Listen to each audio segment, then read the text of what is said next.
জিব্বা লাড়ালাড়ি করবে না। জিব্বা লাড়ালাড়ি বুঝেননি আপনারা? বুঝেন না? দোকানও চা স্টলে বইলে হরি আব্দুল করিম এটা মানুষ নি, এটা বাঘ মানুষ। আছে না নাই? আছে না নাই? কথা বলেন, কথা বলেন। এই জিব্বা লাড়ালাড়ি গুনার কাম না সওয়াবের কাম? এত বড় গুনাহ রে বাবা। এই জিব্বা লাড়ালাড়ির কারণে পৃথিবীর মানুষ সবচেয়ে বেশি মানুষের গোশত খায়। কথা বুঝেন নাই? আমি যদি আপনাদেরকে প্রশ্ন করি, এই পৃথিবীর মানুষগুলা সবচেয়ে বেশি কিসের গোশত খায়? আপনারা কেউ বলবেন ছাগলের, কেউ বলবেন মুরগির, কেউ বলবেন খাসির, কেউ বলবেন গরুর। না, এই পৃথিবীর মানুষগুলা সবচেয়ে বেশি মানুষের গোশত খায়। মানুষের। আলা ইয়াগতাব বা'দুকুম বা'দা আইয়ুহিব্বু আহাদুকুম আইয়াকুলা লাহমান আখিহি ফাকারিহতুমু। অন্য মানুষের ব্যাপারে জিহ্বা লাড়ালাড়ি করা, গীবত করা তার মুর্দা গোশত খাওয়ার সমান। এবারে কথা বলুন, পৃথিবীর প্রত্যেকটা জায়গার, প্রত্যেকটা সেক্টরে, প্রত্যেকটা মুহূর্তে এই পৃথিবীর মানুষগুলা সবচেয়ে বেশি মানুষের গোশত খায়। ঠিক না বেটি? এও জিন্দা না, মরা গোশত, পচা গোশত। আল্লাহ আমাদেরকে হেফাজত করবে। স্বভাবগত কারণে গুনাহ থেকে বিরত থাকে। ঠিক না বেটি? ঠিক এরকম ভাবে এই মানুষটা যখন আস্তে আস্তে বড় হয়, তখন সে স্বভাবগত কারণে কিছু ভালো কাজ করে। পিপাসিত পানি পান করায়, ক্ষুধার্তকে খানা খাওয়ায়, পথহারাকে রাস্তা দেখায়। এই জীবন ধারাটাকে বলা হয় ইনসানি জীবন। আরেকটা জীবন আছে, এই জীবনটার নাম হলো হায়ওয়ানি জীবন। হায়ওয়ানি জীবন ওই জীবনকে বলা হয় যে জীবন ধারায় মানুষ জীবনের প্রত্যেকটা কাজ তার নিজের মর্জি আর মনসা মোতাবিক কাটায়। এই জীবনটাকে বলা হয় হায়ওয়ানি জীবন। আরেকটা জীবন আছে ঈমানি জীবন। ঈমানি জীবন ওই জীবনকে বলা হয় যেই জীবনে মানুষ প্রত্যেকটা মুহূর্তে প্রত্যেকটা কাজ তার রব, তার মালিক, তার খালিক আল্লাহর মর্জি আর মনসা মোতাবিক কাটায়। কথা বুঝতে পারছেন? কথা বুঝতে অসুবিধা হয় না তো? হায়ওয়ানি জীবন আর ইনসানি জীবনের মধ্যে পার্থক্য হলো, হায়ওয়ানি জীবনের মধ্যে মানুষ প্রত্যেকটা কাজ নিজের ইচ্ছায় আর মর্জিতে করে, আর ঈমানি জীবনের মধ্যে মানুষ প্রত্যেকটা কাজ তার রবের, তার মালিকের আল্লাহর ইচ্ছার মর্জিতে করে। কথা বুঝতে পারেন নাই? আল্লাহ সুবহানাহু তাআলা ইনসানি জীবনের জন্য আমাকে আপনাকে দুনিয়াতে পাঠাননি, হায়ওয়ানি জীবনের জন্য আমাকে আপনাকে দুনিয়াতে পাঠাননি। আল্লাহ সুবহানাহু তাআলা ঈমানি জীবনের জন্য আমাকে আপনাকে দুনিয়াতে পাঠিয়েছে। ইনসানি জীবনের মধ্যে আল্লাহ সুবহানাহু তাআলা আমার আপনার দুনিয়ার কোনো কামিয়াবি রাখেন নাই, আখেরাতের কোনো কামিয়াবি রাখেন নাই। হায়ওয়ানি জীবনের মধ্যে আমার আপনার কোনো কামিয়াবি রাখেন নাই। আল্লাহ সুবহানাহু তাআলা তৃতীয় একটা বস্তু সৃষ্টি করেছেন। দুইটা কাগজের টুকরাকে জোড়া লাগানোর জন্য তৃতীয় একটা বস্তু আঠা বা গামকে সৃষ্টি করেছেন। দুইটা কাপড়ের টুকরাকে জোড়া লাগানোর জন্য আল্লাহ সুবহানাহু তাআলা সুই সুতাকে সৃষ্টি করেছেন। দুইটা কাঠের টুকরাকে জোড়া লাগানোর জন্য আল্লাহ সুবহানাহু তাআলা পেরেক তার কাটা সৃষ্টি করেছেন। দুইটা আলাদা আলাদা ইটের টুকরাকে জোড়া লাগানোর জন্য আল্লাহ সুবহানাহু তাআলা সিমেন্ট বালিকে সৃষ্টি করেছেন। ঠিক না বেঠিক? ঠিক এরকম ভাবে পৃথিবীর সমস্ত মানুষগুলার দিলগুলাকে জোড়া লাগানোর জন্য, সমস্ত মানুষের দিলগুলার মধ্যে বন্ধন তৈরি করার জন্য আলাদা আলাদা ভাষাওয়ালা মানুষ, আলাদা আলাদা কালচারওয়ালা মানুষ, আলাদা আলাদা খান পানওয়ালা মানুষ। একজন আরেকজনের ভাষা বুঝে না, একজন আরেকজনের কালচারের সাথে মিল নাই, খানপানে মিল নাই, এলাকাতে মিল নাই, রাষ্ট্রে মিল নাই, রঙে বর্ণে মিল নাই, কিন্তু সারা পৃথিবীর মানুষগুলার দিলগুলাকে একসাথে জোড়া লাগানোর জন্য আল্লাহ সুবহানাহু তাআলা যে নিয়ামত সৃষ্টি করেছেন বাবা, এই নিয়ামতটার নাম হলো নিয়ামতে ঈমান। নিয়ামতে ঈমানের মাধ্যমে আল্লাহ সুবহানাহু তাআলা পৃথিবীর সমস্ত মানুষের দিলগুলাকে এক জায়গায় বন্ধন তৈরি করেন, সম্পর্ক স্থাপন তৈরি করেন। একটা মানুষ বাংলা ভাষায় কথা বলে, আরেকটা মানুষ ইংরেজি ভাষায় কথা বলে। বাংলা ভাষাওয়ালা ইংরেজি ভাষাওয়ালার বাড়ির দূরত্ব প্রায় 50,000 কিলোমিটার। কয় হাজার কিলোমিটার? কথা বলেন, কথা বলেন, জোরে কথা বলেন। 50,000 কিলোমিটার দূরত্ব। একে অপরের ভাষা বুঝে না, কথা বুঝে না, একে অপরের সাথে কালচারের সাথে মিল নাই, খানপানে মিল নাই, রঙে বর্ণে মিল নাই। 50,000 কিলোমিটারের দূরত্বর পর দুইটা মানুষের যখন একসাথে মুলাকাত হয়, রেল স্টেশনে মুলাকাত হয়, ফ্লাইটে মুলাকাত হয়, এয়ারপোর্টে মুলাকাত হয়, শপিং মলে মুলাকাত হয়, এই দুইটা মানুষের দিল একসাথে জোড়া লাগে না যতক্ষণ পর্যন্ত নিয়ামতে ঈমানের বহিঃপ্রকাশ না হয়। যখন ঈমানের প্রকাশ হয়, ঈমানের বহিঃপ্রকাশ হয়। 50,000 কিলোমিটার দূরত্বের পরে বাংলা ভাষাওয়ালা ইংরেজি ভাষাওয়ালার সাথে যখন মুলাকাত হয়, একে অপরকে যখন আসসালামু আলাইকুম ওয়া রাহমাতুল্লাহ বলে খেতাব করে সম্বোধন করে, আল্লাহর কসম 50,000 কিলোমিটার আর দূরত্ব বাকি থাকে না। ঠিক না বেটি?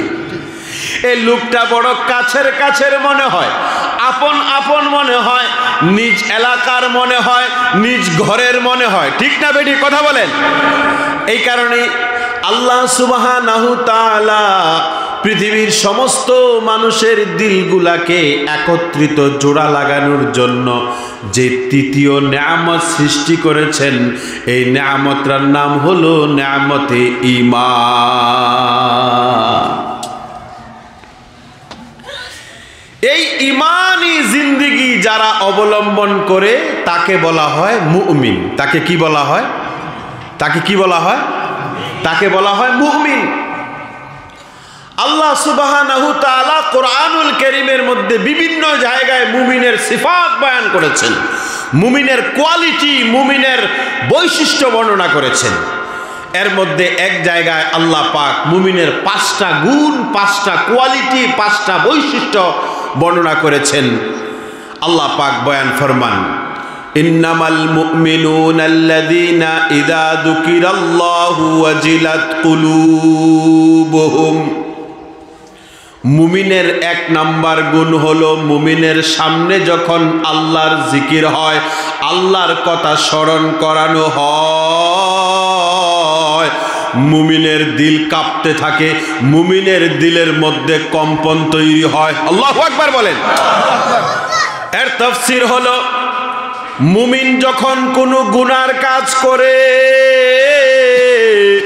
তখন আল্লাহর কথা মনে পড়লে মুমিন আল্লাহর ভয়ে তার দিল কাঁপতে থাকে আর গুনাহ থেকে বিরত হয়ে যায়। 2 নাম্বার অর্থ হলো, মুমিন যখন কোনো গুনার কাজ করে,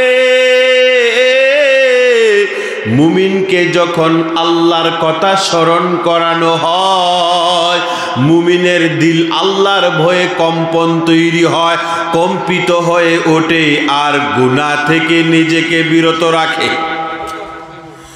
দুনিয়ার মানুষগুলা দুনিয়াতে যখন কোনো কাজ করে, ডানে তাকায়, বামে তাকায়, পেছনে তাকায়, সামনে তাকায়, কেউ দেখে কি না? কখন কাউকে দেখতে পায় না, তখন ক্ষেতের আইলে জোর কইরা একটা কূপ দিয়া আরেকজনের খেতে নিজের জায়গায় যোগ করে। কথা বুঝতে পারছেন? জমিন বুঝেন না, ক্ষেত বুঝেন না, কি কন আপনারা, কি কন? আর ক্ষেতের মাঝখানে যে ডিভাইডার থাকে এটারে কি কয় আপনারা? আইল কন নাকি? হ্যাঁ, কোদাল কোন তো আপনারা? কোদাল চিনেন তো আপনারা? ডান দিকে তাকায়, বাম দিকে তাকায়, পেছনে তাকায়, কেউ আছে কিনা। জোরে একটা কোদাল দিয়া ক্ষেতের আইলে কূপ দে, আরেকজনের জায়গায় নিজের জায়গা যোগ করে। আছে না নাই? আরে বলেন আছে না নাই? এই অবস্থায় মুমিনের দিলে যখন আল্লাহর কথা স্মরণ হবে যে ডানে কেউ নাই, বামে কেউ নাই, পেছনে কেউ নাই, আমার আরশের মালিক রব আল্লাহ দেখতেছে, খোদার কসম এই মুসলমান এই কাজ করতে পারবে না। ঠিক না বেঠিক? এটাই ওয়াইদা যুকিরাল্লাহু ওয়াজিলাত কুলুবুহুম। অনেক লম্বা তাফসীর, আমি এই তাফসীর করার সময় নাই, শুধু তরজমা করে শেষ করছি। ওয়াইদা যুকিরাল্লাহু ওয়াজিলাত কুলুবুহুম, যখন আল্লাহর কথা স্মরণ করানো হয়, আল্লাহর জিকির হয়, তখন তার দিলের মধ্যে কম্পন তৈরি হয়। তাহলে মাইকটা দিয়ে দিই আপনাদেরকে, এভাবে আমার মাহফিল চলে না, বুঝছেন? এখানে তো যে কোনো একটা ওয়াজ চলবো, দুইটা ওয়াজ দর চলতো না, মাফ করবেন, রাগ করবেন না। وَإِذَا تُلِيَتْ عَلَيْهِمْ آيَاتُهُ زَادَتْهُمْ ঈমানা। মুমিনের 2 নাম্বার গুণ হলো, মুমিনের সামনে যখন কোরআনের আয়াত তেলাওয়াত করা হয়, কোরআনের আহকামগুলি শোনানো হয়, কোরআনের কথাগুলি শোনানো হয়, মুমিনের ঈমান বাড়তে থাকে, ঈমান বাড়তে থাকে, ঈমান বাড়তে থাকে। আল্লাহু আকবার বলেন।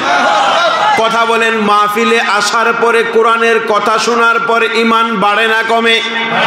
জুমার নামাজে যাওয়ার পর ইমাম সাহেবের বয়ান শোনার পর ঈমান বাড়ে না কমে? ইজতেমায় যাওয়ার পর দিনের কথাগুলি শোনার পর ঈমান বাড়ে না কমে? কিভাবে বুঝলেন ঈমান বাড়ে? কিভাবে বুঝলেন কিভাবে ঈমান বাড়তেছে? আরে ঈমান বাড়ে তো, আমি তো বুঝছি তো, ঈমান তো বাড়ে, ঠিক আছে, কিন্তু বুঝলেন কিভাবে? বুঝেন কিভাবে ঈমান বাড়তে আছে না কমতে আছে? এই শুনেন, মানুষের শরীরে জ্বর উঠলে বোঝা যায় না? বোঝা যায় তো। তাপ আইলে বোঝা যায় না যে তাপ বাড়তে আছে? এই যার সুগার আছে, সুগার বাড়লে বুঝে না সে বাড়তে আছে? এখন ঈমান যে বাড়ে এটা কিভাবে বুঝেন? কিতা জজবা কত? লাঠি লিয়ে দৌড় দিতেন? কি করতেন? দিল দুর্বল হয়ে গেলে ঈমান বাড়লো কিভাবে ভাই? আজীব মামলা। ঈমান বাড়ার সিমটম হইল গুনার প্রতি নফরত, ঘৃণা তৈরি হবে, আর নেক আমলের প্রতি জজবা তৈরি হবে। সুবহানাল্লাহ কোন? এটা সবটা বুঝতেছেন আপনারা, কিন্তু ভাষায় প্রকাশ করতে পারতেছেন না, ঠিক না? গুনার প্রতি নফরত তৈরি হয় আর নেক আমলের প্রতি জজবা তৈরি হয়, এটা হইল ঈমান বাড়ার আলামত। ওয়াইদা তুলিয়াত আলাইহিম আয়াতুহু যাদাতুহুম ঈমানা। মুমিনের সামনে যখন কোরআনের আয়াতগুলি তেলাওয়াত করা হয়, কোরআনের কথাগুলি শোনানো হয়, মুমিনের ঈমান বাড়তে থাকে। আমিরুল মুমিনিন হযরত উমর রাদিয়াল্লাহু তাআলা আনহু, যার শানে রাসূল ফরমান, হে ওমর, দুনিয়াতে সন্তান মারা গেলে মা বাবা কাঁদে, মা বাবা মারা গেলে সন্তান কাঁদে, ভাই মারা গেলে বোন কাঁদে, বোন মারা গেলে ভাই কাঁদে, স্বামী মারা গেলে স্ত্রী কাঁদে, স্ত্রী মারা গেলে স্বামী কাঁদে, প্রতিবেশী মারা গেলে আরেক প্রতিবেশী কাঁদে। আরে হে ওমর, যেই দিন তুমি মারা যাইবা কিয়ামত পর্যন্ত আমার ইসলাম কাঁদতে থাকবে। আল্লাহু আকবার বলেন। কেমন রাষ্ট্রপ্রধান ছিলেন আমিরুল মুমিনিন! এখন পর্যন্ত পৃথিবীর মানুষ এমন রাষ্ট্রপ্রধান দেখে নাই, আর কিয়ামত পর্যন্ত দেখবে না। এমন রাষ্ট্রপ্রধান ছিলেন আমিরুল মুমিনিন হযরত উমর, যার শানে ইতিহাস লিখে এই আমিরুল মুমিনিন হযরত উমরে ফারুক রাদিয়াল্লাহু তাআলা আনহুর ইন্তেকালের পর উনার যেই রাষ্ট্রের শাসন ক্ষমতা উনার উপরে অর্পিত ছিল, এই রাষ্ট্রের প্রায় ৩৫০০ আপাহাচ বিকলাঙ্গ মানুষ ছিল। কয় হাজার? ৩৫০০। কারুর হাত নাই, কারুর পাও নাই, কেউ কথা বলতে জানে না, কেউ চোখে দেখে না, কেউ কানে শুনে না, এরকম বিকলাঙ্গ মানুষ প্রায় ৩৫০০। এই দেশের বিভিন্ন প্রান্ত থেকে তারা যখন সংবাদ পাইল যে আমিরুল মুমিনিন নাই, আমিরুল মুমিনিন আল্লাহর পেয়ারা হয়ে গেছেন, এই ৩৫০০ আপাহাচ বিকলাঙ্গরা হেচড়িয়ে হেচড়িয়ে, কেউ এক পায়ে হেঁটে, কেউ এক হাতে হেঁটে, কেউ অন্ধকারে অন্ধ অবস্থায়, কেউ কথা শুনে না, এরকম হেচড়িয়ে হেচড়িয়ে ৩৫০০ বিকলাঙ্গ মানুষ আমিরুল মুমিনিনের ঘরের সামনে হাজির হয়। আর একত্রিত হয়ে ৩৫০০ বিকলাঙ্গ মানুষ আল্লাহর কাছে দোয়া করে, রব্বানা তুমি আমাদের সকলের জান নিয়া যাও, আর এই আমিরুল মুমিনিনের জান ফিরাইয়া দাও। আল্লাহু আকবার কোন। ইনি ছিলেন আমিরুল মুমিনিন হযরত উমর। এই উমর পুরো আরবের মধ্যে আমার আপনার নবী রাহমাতাল লিল আলামিন নবী, বিশ্ব নবীকে কতল করার দুঃসাহস, এই গুরু দায়িত্ব, দুঃসাহসের দায়িত্বটা যিনি নিয়েছিলেন তিনি হযরত উমর আমিরুল মুমিনিন। কথা বুঝতে পারেন নাই? বয়সটা তখন ২৬। তেলোয়ার নিয়ে রাহমাতাল লিল আলামিন নবী, সমস্ত নবীর নবী, আল্লাহর রাসূলকে কতল করার জন্য রওনা দেয়। এই তেলোয়ার আল্লাহর রাসূলের গর্দানে না লেগে আল্লাহর রাসূলের ইমানের দুশমনদের বিরুদ্ধে দাঁড়িয়ে গেল। এই উমরের দিল অন্ধকার থেকে আলোতে পরিণত হয়ে গেল, কুফর থেকে ইমানে পরিণত হয়ে গেল একমাত্র কোরআন তেলাওয়াতের আওয়াজে। ঠিক না বেঠিক? ইতিহাস আপনার জানা আছে না? একমাত্র কোরআন তেলাওয়াতের আওয়াজে আমিরুল মুমিনিন হযরত উমরের দিল পাল্টায়া গেল। এটাই আল্লাহ বয়ান করতেছেন, ওয়া ইযা তুলিয়াত আলাইহিম আয়াতুহু জাদাতুহুম ঈমানা। মুমিনের সামনে যখন কোরআনের আয়াতগুলি তেলাওয়াত করা হয়, মুমিনের ঈমান বাড়তে থাকে। ওয়া আলা রাব্বিহিম ইয়াতাওয়াক্কালুন।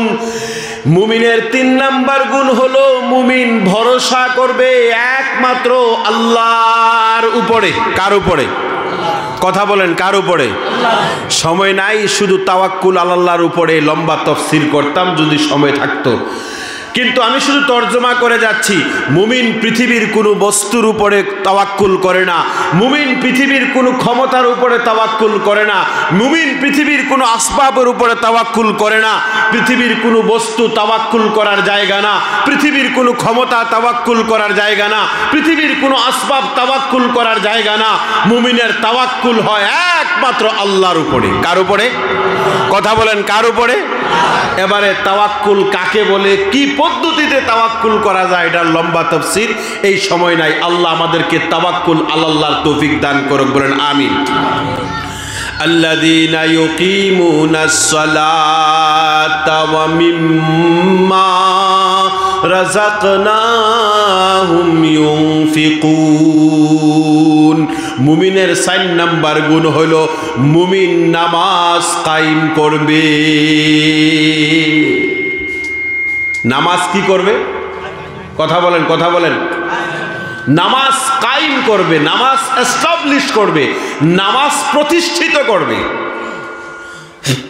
এখানে আল্লাহ পাক নামাজ পড়ার কথা বলেন নাই, নামাজ আদায় করার কথা বলেন নাই।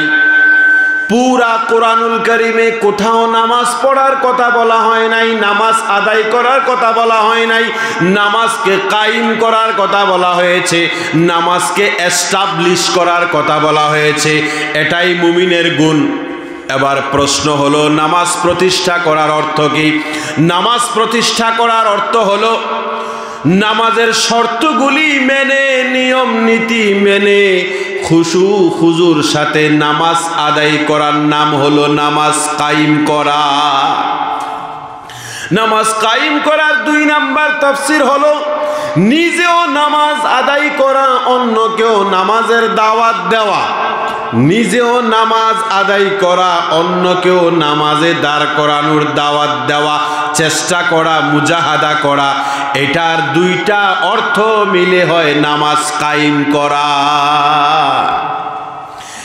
এবার আমি নামাজ কায়েম করতেছি না নামাজ পড়তেছি আমি কি করে বুঝবো? কথা বুঝতে পারেন নাই? নামাজ পড়তেছি না নামাজ কায়েম করতেছি আমি কি করে বুঝবো?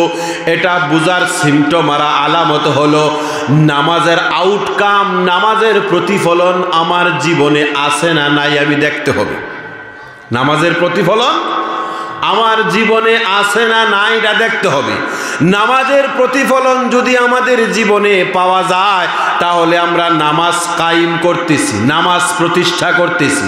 আর নামাজের প্রতিফলন যদি না পাওয়া যায় তাহলে বুঝবো আমি নামাজ প্রতিষ্ঠা করছি না, নামাজ পড়তেছি। আর আমার আপনার রব আল্লাহ নামাজ পড়ার হুকুম দেন নাই, নামাজ প্রতিষ্ঠার হুকুম দিয়েছেন। কথা বুঝতে পারছেন? এখন নামাজের আউটকাম কি, নামাজের প্রতিফলন কি, এটা আমি আপনি ঠিক করতে পারবো না। এটাও আল্লাহ সুবহানাহু তাআলা পবিত্র কোরআনুল কারীমের মধ্যে নির্ণয় করে দিয়েছেন, ইন্নাস সালাতা তানহা আনিল ফাহশাই ওয়াল মুনকার। নামাজ নামাজিকে সমস্ত পাপ থেকে বিরত রাখে, প্রকাশ্যে গোপনে সমস্ত পাপ থেকে নামাজ নামাজিকে বিরত রাখে। এটা নামাজের রেজাল্ট, এটা নামাজের ফলাফল, এটা নামাজের আউটকাম। আল্লাহু আকবার কোন। তার মানে নামাজ যদি কায়েম করা হয়, নামাজ যদি এস্টাবলিশ করা হয়, প্রতিষ্ঠা করা হয়, এই নামাজ কায়েম করার পরে নামাজি মিথ্যা কথা বলবে না, কারোর নামে জিব্বা লাড়ালাড়ি করবে না। জিব্বা লাড়ালাড়ি বুঝেননি আপনারা? বুঝেন না? দোকানও চা স্টলে বইলে হরি আব্দুল করিম এটা মানুষ নি, এটা বাঘ মানুষ। আছে না নাই? আছে না নাই? কথা বলেন, কথা বলেন। এই জিব্বা লাড়ালাড়ি গুনার কাম না সওয়াবের কাম? এত বড় গুনাহ রে বাবা। এই জিব্বা লাড়ালাড়ির কারণে পৃথিবীর মানুষ সবচেয়ে বেশি মানুষের গোশত খায়। কথা বুঝেন নাই? আমি যদি আপনাদেরকে প্রশ্ন করি এই পৃথিবীর মানুষগুলা সবচেয়ে বেশি কিসের গোশত খায়? আপনারা কেউ বলবেন ছাগলের, কেউ বলবেন মুরগির, কেউ বলবেন খাসির, কেউ বলবেন গরুর। না, এই পৃথিবীর মানুষগুলা সবচেয়ে বেশি মানুষের গোশত খায়, মানুষের। আলা ইয়াগতাব বা'দুকুম বা'দা আইয়ুহিব্বু আহাদুকুম আইয়াকুলা লাহমান আখিহি ফাকারিহতুমু। অন্য মানুষের ব্যাপারে জিহ্বা লাড়ালাড়ি করা, গীবত করা তার মুর্দা গোশত খাওয়ার সমান। এবারে কথা বলুন, পৃথিবীর প্রত্যেকটা জায়গার, প্রত্যেকটা সেক্টরে, প্রত্যেকটা মুহূর্তে এই পৃথিবীর মানুষগুলা সবচেয়ে বেশি মানুষের গোশত খায়। ঠিক না বেঠিক? এও জিন্দা না, মরা গোশত, পচা গোশত। আল্লাহ আমাদেরকে হেফাজত করুক, বলেন আমিন। একটা মিথ্যা কথাও বলে, গীবত করে, ক্ষেতের আইল লিয়া বাড়াবাড়ি করে, বাড়ির সীমানা লিয়া মারামারি করে, কেস মামলা করে, অন্যের বাড়ির ডেভেলপমেন্ট দেখলে মনে জ্বালাও তৈরি হয়।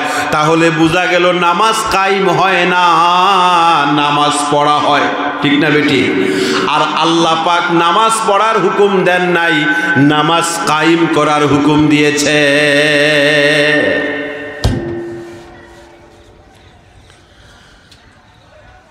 কেননা মুমিনের ব্যাপারে আল্লাহ রাসূল ফরমান, আল মুমিনু মা'লাফুন লা খায়রা ফি মান লা ইয়ালিফু ওয়া লা ইউলাফু।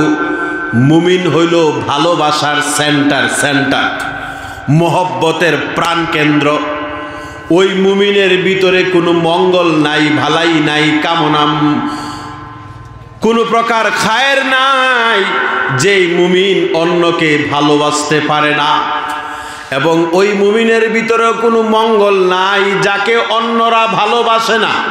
কথা বুঝতে পারছেন? পাশের বাড়ির ছেলেটা ভালো চাকরি হয়ে গেল, মনে জ্বালা তৈরি হয়। জ্বালা বুঝেন তো? জ্বালা বুঝেন না?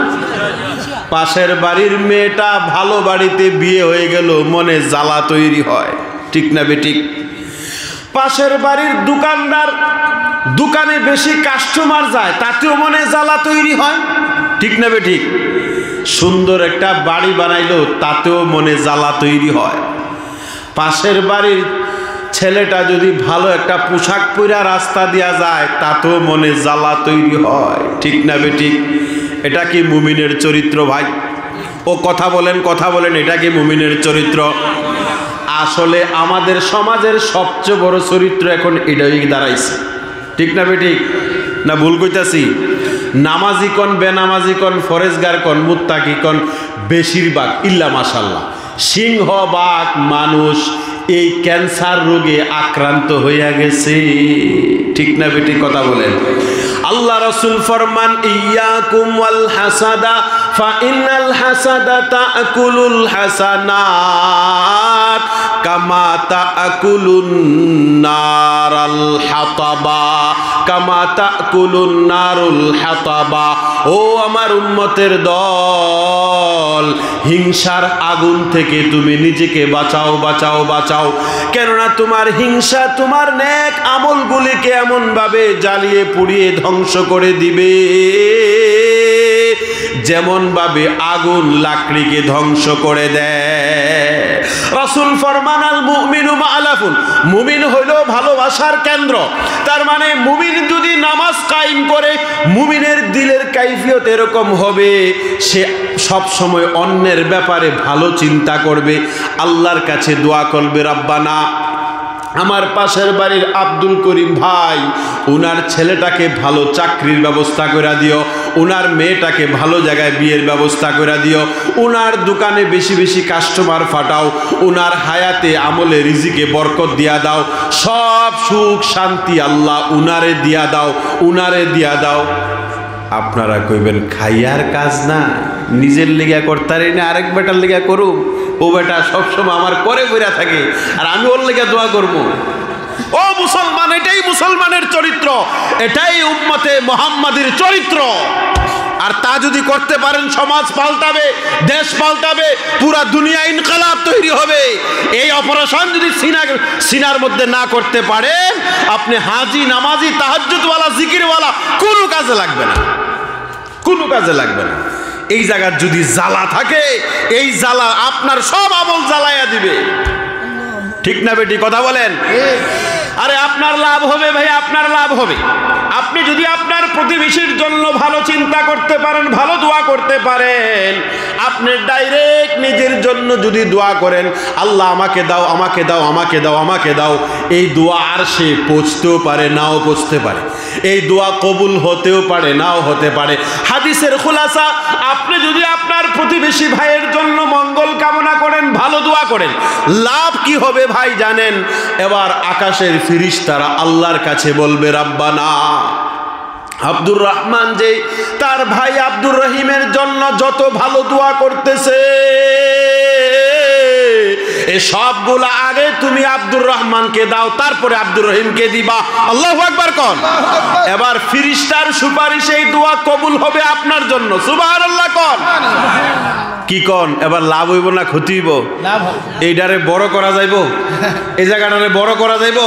ওসিউজ্জা, প্রশস্ত মানসিকতা, ব্রড মাইন্ড, এটা মুসলমানের চরিত্র। যতক্ষণ পর্যন্ত এই জায়গাটা প্রশস্ত না হবে, কিয়ামত পর্যন্ত যদি আপনার হায়াত বাড়াইয়া দেওয়া হয়, কিয়ামত পর্যন্ত যদি কাবা শরীফ দিরা গিলাপ দিরা কান্নাকাটি করেন, আপনার এই আমল কোনো কাজে লাগবে না। কথা বুঝতে পারেন নাই? আল্লাহ পাক আমাদেরকে আমল করার তৌফিক দান করুক, বলেন আমিন। আমি বলতেছিলাম মুমিনের 4 নাম্বার বৈশিষ্ট্য হলো নামাজ কায়েম করা। নামাজ কায়েম করি কিনা বুঝবো কি করে? নামাজের ফলাফল আমার জীবনে আছে কিনা। নামাজের ফলাফল হলো নামাজ সমস্ত গোপন প্রকাশ্যে পাপ থেকে আমাদেরকে বিরত রাখে। কথা বুঝতে পারেন নাই? আমি নামাজও পড়ি আর আমার ক্ষেতের লাইলিয়া কেস মামলাও চলে, বাড়ির সীমানা লিয়া মামলাও চলে, আয় হায় হায় হায় পদের জন্য লড়াই চলে, মামলা চলে। তাইলে বোঝা গেল আমি নামাজ কায়েম করতেছি না, নামাজ পড়তেছি। কথা বুঝতে পারছেন? মাফ করবেন, আল্লাহ আমাদেরকে ওসি উজ্জর প্রশস্ত দিলওয়ালা নামাজ কায়েম করনেওয়ালা মুমিন বানাক, বলেন আমিন। আমি সময় নাই, আনাইলে তাফসীর করতাম ইকামতের সালাতের। ওয়া মিম্মা রাযাকনাহুম ইউনফিকুন। মুমিনের 5 নাম্বার গুণ বয়ান করতেছেন। মুমিন আল্লাহর দেওয়া সম্পদ থেকে আল্লাহর রাস্তায় খরচ করে। তারপরে আল্লাহ পাক এলান করতেছেন উলাইকা হুমুল মুমিনুনা হাক্কা। যাদের ভিতরে গুণগুলি আছে তারাই হইল আসল মুমিন, আসল মুমিন।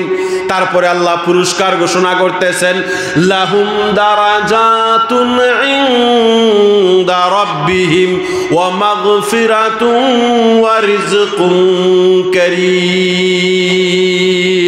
2টা পুরস্কার, আখিরাতের জন্য একটা পুরস্কার, দুনিয়ার জন্য। আখিরাতের 2টা পুরস্কার হইল এই সমস্ত সিফতওয়ালা মুমিনদের জন্য রবের নিকট অনেক উঁচা মর্যাদাওয়ালা নিয়ামত রয়েছে। সুবহানাল্লাহ কোন। তারপরে আল্লাহ পাক বলতেছেন ওয়া মাগফিরাতুন ওয়া রিজকুন কারীম। এই সিফতওয়ালা মুমিনগুলা মাঝে মধ্যে অনেক গুনাহ করে ফেলেছে, অনেক পাপ করে ফেলেছে। আল্লাহ পাক বলতেছেন আমি এই তাদের গুনাহগুলিকে আমার মাগফিরাতের চাদর দিয়ে ঢেকে দিব, তাদের জীবনের সব গুনাহ মাফ করে দেব। সুবহানাল্লাহ কোন। তারপরে দুনিয়ার জন্য আল্লাহ পুরস্কার ঘোষণা করতেছেন ওয়া রিজকুন কারীম। এই সমস্ত সিফতওয়ালা মুমিনদেরকে আমি দুনিয়ার মধ্যে ইজ্জতওয়ালা রিজিক দেব, সম্মানওয়ালা রিজিক দেব, মধুময় জীবন দান করব, বরকতময় জীবন দান করব। আমিন। এই পুরস্কার পাইতে গেলে এই সিফতওয়ালা মুমিন হওয়ার দরকার আছে না নাই? আরে কথা বলেন, আছে না নাই? কারা কারা তৈরি আছেন? হাত উঠান, হাত উঠান। নারায়ে তাকবীর, মাশাআল্লাহ। এর মধ্যে 5 নাম্বার গুণ আল্লাহ বয়ান করছেন ওয়া মিম্মা রাযাকনাহুম। আমি তাদেরকে যে মাল সম্পদ দিছি তারা এই সম্পদ থেকে আল্লাহর রাস্তায় খরচ করবে। কথা বুঝতে পারেন নাই? এই কথার অর্থ হলো আমার আপনার কাছে স্থাবর অস্থাবর যত সম্পত্তি আছে এগুলা কার দেওয়া? কথা বলেন, কার দেওয়া? আল্লাহ বলতেছেন আমি তোমাদেরকে যা দিছি এগুলা থেকে খরচ করো। কোথায় খরচ করবা? বিবি বাচ্চার উপরে খরচ করবা, মা বাবার উপরে খরচ করবা, আত্মীয় স্বজনের উপরে খরচ করবা, অসহায় এতিমদের উপরে খরচ করবা। মসজিদ মাদ্রাসা যেখানে যেই দিনের তাকাজা আসে আল্লাহর দিনের তাকাজা পূরণ করার জন্য মালের কুরবানি দিয়া খরচ করবা। তাহলে বোঝা গেল এই মাল সম্পত্তি আমার আপনার বুদ্ধি বা মেহনতের কোনো করিশ্মা না। কার দেওয়া আমানত? কথা বলেন, জোরে কথা বলেন, কার দেওয়া আমানত? আরো জোরে কথা বলেন, কার দেওয়া আমানত? আল্লাহর দেওয়া আমানত। তাহলে আল্লাহ আবার আমাদের কাছে মাল চাইতেছে কেন? আল্লাহ কি মুখাপেক্ষী? আল্লাহর মালের দরকার লাগছে, তাহলে আল্লাহ কেন চাইতেছে? আমি উদাহরণ দিয়ে আপনাদেরকে বুঝাই। মনে করেন আপনাদের বাড়িতে নাতি নাতনি আছে, কার কার হাত উঠানছে? দাদা নানা কে কে আছেন এখানে? যারা যারা দাদা নানা আছেন হাত উঠান। আরে কেউ জেলও যাইতেন না, ভয় পাইেন না, মাশাআল্লাহ। আচ্ছা, এরকম হয় না? আপনাদের অভিজ্ঞতা নিশ্চয়ই আছে। দাদা নানা যারা আছে নিজের নাতি নাতনির জন্য বাজার থেকে, দোকান থেকে চকলেট বিস্কিটের প্যাকেট নিয়ে যায়, ঠিক না? নাতি নাতনিরে দেয়, নে নানা খা, দাদা খা। এবার চকলেটটা দেওয়ার পরে, বিস্কিটটা দেওয়ার পরে একটু পরেই দাদা নানা আবার চায়, আমাকে একটু দাও না দাদু, আমাকে একটু দাও না নানু। চায় না? আরে কথা বলেন, চায় না? কি খাইতে মনে চাইছে? কথা বলেন, খাইতে মনে চাইছে? কেন চান? কেন চান? তার মনটা পরীক্ষা করার জন্য, ঠিক না বেঠিক? তার দেওয়ার মানসিকতা আছে কিনা। আমি যে তার জন্য কুরবানি দিলাম, তাকে দান করলাম, সে আমাকে দেওয়ার মানসিকতা আছে কিনা এটাকে যাচাই করার জন্য রিপ্লাই চায়, ঠিক না বেঠিক? তখন অনেক বাচ্চা আছে সাথে সাথে পুরা বিস্কিটের প্যাকেট দাদুর হাতে তুলে দেয়। তখন দাদুর দিলের ভিতরে বাচ্চার প্রতি মহব্বত বাড়ে না কমে? কথা বলেন, বাড়ে না কমে? ওই বাচ্চাটাকে বুকে জড়াইয়া ধরে চুমা দেয়, পরের দিন থেকে বেশি বেশি বিস্কিট আনে, আর চায় না, ঠিক না বেঠে? যদি কোনো বাচ্চা, এরকম অনেক বাচ্চা আছে দিতে চায় না, বিস্কিটের প্যাকেট নিয়ে দৌড়ে পালায়, এবার স্বাভাবিকভাবে নফরত তৈরি হয় না, কিন্তু তার প্রতি মহব্বতটা একটু ভাটা পড়ে, ঠিক না বেটি? কথা বলেন। ঠিক এরকম ভাবে আল্লাহ আমাদেরকে মাল আমানত দিয়েছেন, কিন্তু আবার আল্লাহ আমাদের কাছ থেকে মাল চাইতেছেন আল্লাহ খাওয়ার জন্য না, আল্লাহ এটার মুখাপেক্ষী না, বরং আল্লাহ আমাদেরকে টেস্ট করতে চায়, যাচাই করতে চায়। যারা আল্লাহর এই তাকাজা পূরণ করে আল্লাহ রাস্তায় কুরবানি দিবে, আল্লাহ তার মাল বাড়াইয়া দিবেন, বরকত দিবেন, সুবহানাল্লাহ কোন। আর যারা কইব আমার মাল দিলে কইমা যাইব, আল্লাহ কইব পরের দিন আইস বিস্কিটের প্যাকেট পাইবি, ঠিক না বেঠিক? এই কারণে 5 নাম্বার মুমিনের গুণ হইল ওয়া মিম্মা রাযাকনাহুম ইউনফিকুন, আল্লাহর দেওয়া মাল থেকে আল্লাহর রাস্তায় খরচ করবে, ঠিক না বেঠিক? আবার হাত তুলেন, সবাই দুলে হাত তুলেন, লাড়াচাড়া দেন, একটা তাকবীর দেন, লিল্লাহি তাকবীর, আরে জোরে লিল্লাহি তাকবীর। এই হাতটি কার? এই হাতটি কার? কে বানাইছে? কথা বলেন, এই হাত কার? এই হাত কার? পকেটে যে টাকাটি আছে, টাকাটি কার? আল্লাহর হাত, আল্লাহর পকেটে, আল্লাহর টাকা ধার দেন, দিয়ে বাইর করেন, তাড়াতাড়ি করেন, কোরআনের মাদ্রাসার জন্য তাড়াতাড়ি করেন, সময় নাই। মাশাআল্লাহ। এই হ্যাঁ, কিচ্ছু করার নাই, নাই তো নাই, সারছে। যারা আছে না থাকলে বাকি লেখেন, বাকি। মাশাআল্লাহ। কি নাম ভাই? নাম কি? হ্যাঁ, জামালউদ্দিন চৌধুরী। জামালউদ্দিন চৌধুরী ভাই নগদ 1000 টাকা। বলেন মারহাবা। সমিতি ওইটাও মাদ্রাসার প্রোগ্রাম, ওইটা যদি টাইম মতো না যায় ওনারা অনেক ক্ষতি হয়ে যাব। তো আল্লাহ সুনামউদ্দিন ভাইয়ের হিম্মতরে কবুল ফরমাও, বলেন আমিন। জি, নগদ আর কে আছেন? নগদ 500, 1000, 2000, 1 বস্তা চাল, কে কে আছেন? হযরতের সম্মানে কইন ইনশাআল্লাহ। একটু তাড়াতাড়ি করেন ইনশাআল্লাহ। ইনশাআল্লাহ কুরবানি দেন একদিন ইনশাআল্লাহ, মাদ্রাসা আল্লাহ তাআলা কবুল করবে। হোক নাম লেখো ইনশাআল্লাহ, হোক হিম্মত করেন ইনশাআল্লাহ, আল্লাহ তাআলা কবুল করবে ইনশাআল্লাহ। আল্লাহ মেহেরবানিতে। কি নাম ভাই? শিরুল ইসলাম ভাই 500 টাকা। বলেন মারহাবা। আচ্ছা, আপনারা একটা কথা বলেন, আপনাদের আসামের মুসলমানরা গরিব বেশি না ত্রিপুরার মুসলমানরা গরিব বেশি?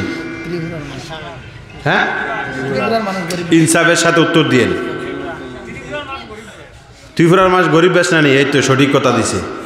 আচ্ছা, এবার কোন আসামের মানুষ ধনী বেশি না ত্রিপুরার মানুষ ধনী বেশি? হ্যাঁ, আসামের মানুষ ধনী বেশি না? এই হুজুর আমার মসজিদে কিছুদিন ইমামতি করছে, আমার মাদ্রাসা দেখাইছে, যেটা দেখাইছে হুজুর এখন গেলে কইব আমি ত্রিপুরাত না অন্য কোনো জায়গাত আইছি। কিতা কইছি বুঝছেন? মাদ্রাসার বয়স মাত্র 8 থেকে 9 বছর, এর মধ্যে 4 কানি জায়গা, প্রায় 60 লক্ষ টাকার জায়গা খরিদ করা হয়েছে। এর মধ্যে মাদ্রাসার প্রায় 120 ফুট লম্বা 2 তলা বিল্ডিং কমপ্লিট হয়েছে। 5000 স্কোয়ার ফিট একটা মসজিদ এখানে এখনো কমপ্লিট হয় নাই, প্রায় 80 লক্ষ টাকা খরচ হয়ে গেছে। কথা বুঝতে পারছেন না? আর এটা কোনো বাইরের কোনো চান্দা না, আসাম থেকেও যায় না, পশ্চিমবাংলার থেকেও না, মুম্বাই থেকেও না, শুধু 2টা সাব ডিভিশনের মধ্যে মুসলমানরা একটু একটু শরিক হয়, এগুলার দ্বারা আল্লাহ এগুলা করাইছেন।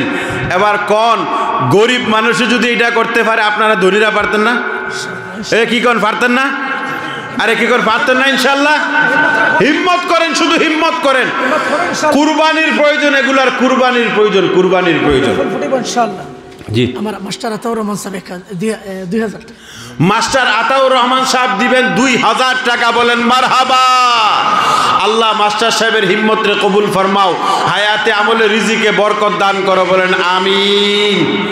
আমার মনে হয় বয়ান টয়ান সারা প্রথম থেকে কালেকশন শুরু করে দিলে মহতিব হিসাবে খুশি হইলে,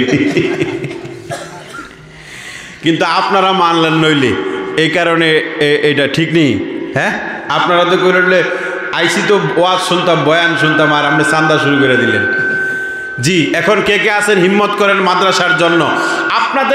আপনারা প্রত্যেকেই এই মাদ্রাসাকে আপনার ফ্যামিলি মেম্বার বানায় আনেন। কথা বুঝেন ভালো করে। আপনার পরিবারে যদি 5 জন লোক থাকে, তাহলে আজকে থেকে নিয়োগ করেন আপনার পরিবারের ফ্যামিলি মেম্বার 6 জন। কথা বুঝতে পারছেন? আপনার মাসে যদি 6000 টাকা ইনকাম হয়, 5000 টাকা 5 জনের উপরে খরচ হবে, 1000 টাকা মাদ্রাসায় লাগবে। যদি আপনি মাদ্রাসাকে ফ্যামিলি মেম্বার বানাইতে পারেন, আল্লাহ আপনার দুনিয়া আখিরাতের জরুরত পূরণ করবে। কথা বুঝতে পারেন নাই? আপনি কোরআনের জরুরত পূরণ করার জন্য এগিয়ে আসবেন, আর আল্লাহ আপনার জরুরত পূরণ করবে না, এটা হইতে পারে? কথা বলেন, কথা বলেন, এটা হইতে পারে? এই কারণে আপনারা নিয়ত করেন, যাকে আল্লাহ যতটুকু তৌফিক দিয়েছেন এই তৌফিক অনুযায়ী কোরআনের মাদ্রাসায় সাহায্য করবেন ইনশাআল্লাহ।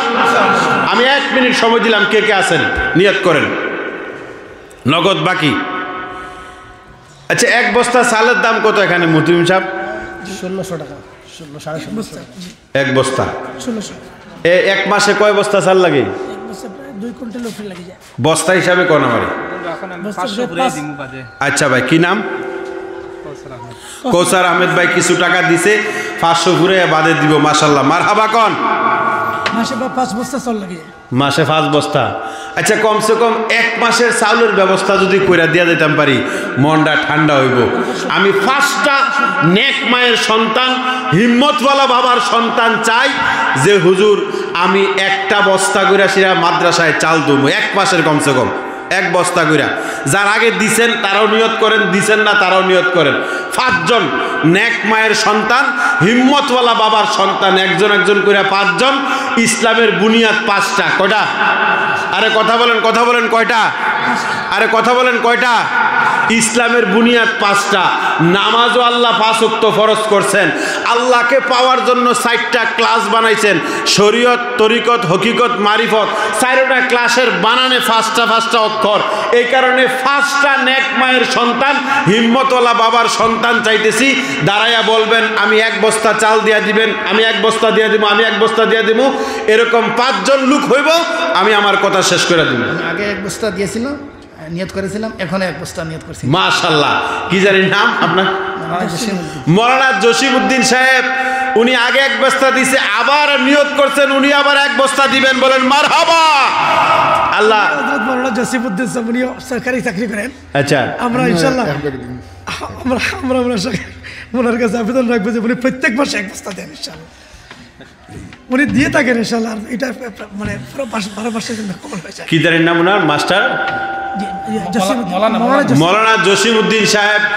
উনিও বলতেছেন মানে মোটামুটি প্রত্যেক মাসে 1 বস্তা চাল দিবেন। বলেন মারহাবা। আল্লাহ উনাদের হায়াতে আমলে রিজিকে বরকত দিয়া দাও। বলেন আমিন। আর 3 জন লাগে, 2 জন হয়ে গেছে। আর 3 জন। জি জি, নিয়ত করেন। আর 3 জন কে আছেন? একবারে না পারলে 2-3 বারে দিবা ইনশাআল্লাহ। আল্লাহ নিয়ত করে ইনশাআল্লাহ। আরো কো ইনশাআল্লাহ। জি জি, 1 বস্তা হইলে সমস্যা। হ্যাঁ, 1600 টাকা লাগে, 3-4 বারে দিয়ে ফুরাইবা ইনশাআল্লাহ। আল্লাহ যা করে। আর 3 জন লোক লাগে। আল্লাহ কবুল করতে ইনশাআল্লাহ। আচ্ছা, আপনার বাড়িতে যদি আপনার বাচ্চাগুলা না খেয়ে থাকে, আপনি ঘুমাইতে পারবেন? ও ভাই, আপনি ঘুমাইতে পারবেন? 1 মাসের বাচ্চাদের খাবারের জন্য আবদার করা হইতেছে আপনাদের কাছে। 2 বস্তা চাল হলো, আর 3 বস্তা চাল লাগে। বন্ধু বান্ধব যারা আছো নিজের মধ্যে 2 জনে মিল্লা কও, বলে আমরা 2 জনে 1 বস্তা দেবো, 3 জনে 1 বস্তা দেবো, তাও বলতে পারো। জি, হিম্মত করেন ইনশাল্লাহ। কে আছেন?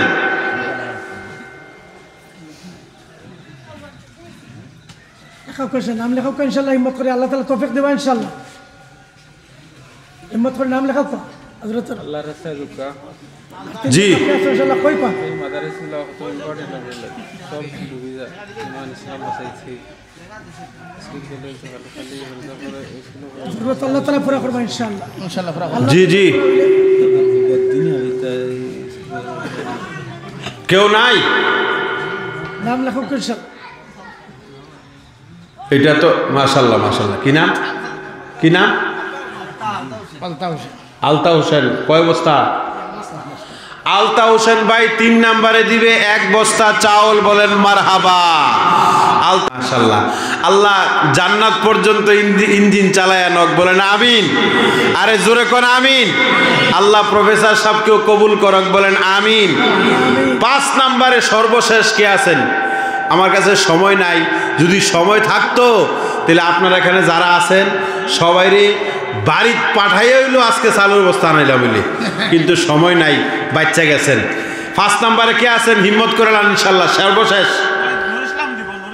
নূর ইসলাম নুরুল ইসলাম ভাই 5 নম্বরে 1 ব্যাগ সিমেন্ট 1 ব্যাগ চাউল বলেন মারহাবা আল্লাহ নুরুল ইসলাম ভাইয়ের হিম্মতরে কবুল ফরমাও হায়াতে আমলে রিজিকে বরকত নসিব ফরমাও আল্লাহ আজকের এই জলসাকে কবুল ফরমাও এই দারুল উলুম আসাম মাদ্রাসাকে কবুল ফরমাও মাদ্রাসার জিম্মেদারান আসাতিজা আহলে খায়ের সাহায্যকারী গ্রামবাসী অভিভাবক ছাত্র সবাইকে কবুল ফরমাও বলেন আমিন আমাদের আশা বসা বলা শোনা মেহনত কুরবানি মাদ্রাসা কবর আখিরাত হাসর মিজানে নাজাতের জরিয়া বানাইয়া বলেন আমিন ওয়া আখিরি দাওয়ানা আনিল হামদুলিল্লাহি রাব্বিল আলামিন আসসালামু আলাইকুম ওয়া রাহমাতুল্লাহি ওয়া বারাকাতুহু এটা তো বাড়িতে গেলেও দিতে পারবেন না সময়ের স্বল্পতায় তো আগে দিতে পারছি না তো মাওলানা জসিমুদ্দিন সাহেবকে আমি চলবো আলহামদুলিল্লাহ মাফ করবেন আসলে আমরা এত বেশি খুশি হয়েছি যে সময়ের স্বল্পতায় তো আমরা ইয়ে করি বাক্য দুজন তিনটের একসঙ্গে পড়ে গেছে যার কারণে আমরা